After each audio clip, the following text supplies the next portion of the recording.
driver of a white vehicle who pumped for fuel at a gas station and drove away without paying has been arrested. This marks the second gas and run incident in Metro Manila within a month. Ryan Lesigas has the full story.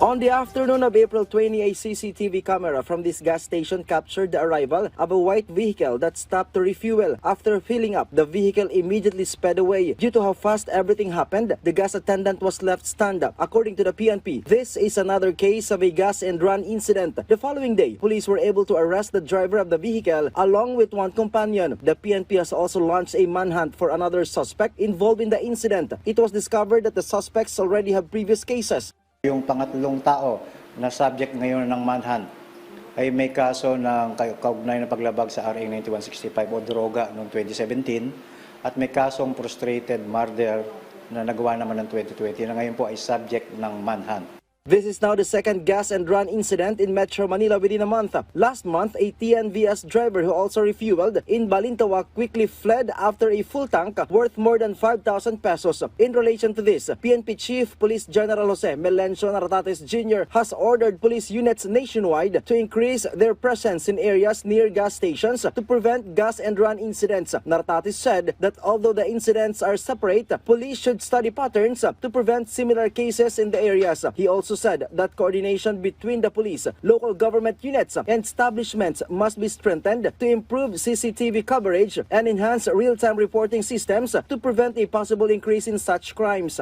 Hindi po palulusutin ng PNP ang ganitong uri ng mga panlalamang sa ating mga kapwa.